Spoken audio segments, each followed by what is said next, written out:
उत्तर प्रदेश के कानपुर से बीजेपी के लिए असहज कर देने वाली तस्वीरें सामने आ रही हैं, जहां विपक्ष नहीं बल्कि सत्ता पक्ष के पार्षद ही सड़कों से लेकर सदन तक बगावत पर उतर आए। नगर निगम सदन में ऐसा हंगामा हुआ कि भ्रष्टाचार के आरोप लगे, चापलूसी की बात हुई और अंत में पार्टी के ही 2 पार्षदों पर कार्रवाई हो गई। तो क्या कानपुर में बीजेपी के अंदर ही सब कुछ ठीक नहीं है? क्या जनहित के मुद्दों पर आवाज उठाना अब अनुशासनहीनता बनता जा रहा है? नमस्कार, मैं सुनील चतुर्वेदी और आप देख रहे हैं नेशन नाउ समाचार पर यह खास खबर। शुक्रवार दोपहर कानपुर नगर निगम का सदन अध्यक्षता कर रही थी महापौर प्रमिला पांडे। बैठक शुरू होते ही बीजेपी के ही 2 पार्षद ग्वालटोली से अंकित मौर्य और अशोक नगर से पवन गुप्ता खड़े होकर जनहित के मुद्दों पर हंगामा करने लगे।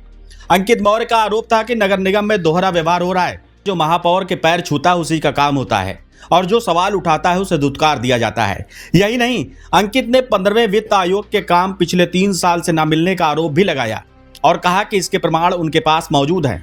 पवन गुप्ता ने अपने वार्ड में सीवर लाइन न बिछने का मुद्दा उठाया, यहां तक कि अखबार की कटिंग अपने कपड़ों पर चिपका कर सदन में पहुंचे। हंगामा बढ़ता देख महापौर प्रमिला पांडे ने सख्त लहजे में कहा कि बीच में बोले तो हमसे बुरा कोई नहीं होगा, सदन से बाहर कराने में देर नहीं लगेगी। आपको बता दें, सदन में 11 प्रस्ताव पास हुए।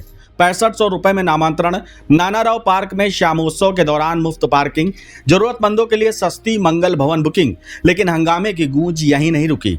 सदन खत्म होने के बाद बीजेपी पार्षद दल के नेता नवीन पंडित और अन्य पार्षद महापौर के कक्ष पहुंचे। शिकायत की गई, अंकित मौर्य और पवन गुप्ता ने सदन की गरिमा भंग की और पार्टी की छवि खराब की। इसके बाद महापौर ने दोनों पार्षदों को नगर निगम की 4 बैठकों से निलंबित कर दिया और मामले की शिकायत पार्टी संगठन, प्रशासन और मुख्यमंत्री तक करने की बात कही। कानपुर नगर निगम का यह हंगामा सिर्फ 2 पार्षदों का मामला नहीं है, बल्कि यह सवाल खड़ा करता है कि सत्ता में रहते हुए जनता की आवाज उठाना अब अनुशासनहीनता कहलाएगा? और क्या बीजेपी के भीतर असंतोष अब खुलकर सामने आने लगा है? क्योंकि जब सत्ता पक्ष ही सड़कों पर उतर आए तो विपक्ष को मुस्कुराने का मौका अपने आप मिल जाता है।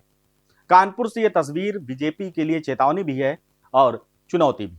बने रहिए हमारे साथ और देखते रहिए नेशन नाउ समाचार पर बड़ी खबरें।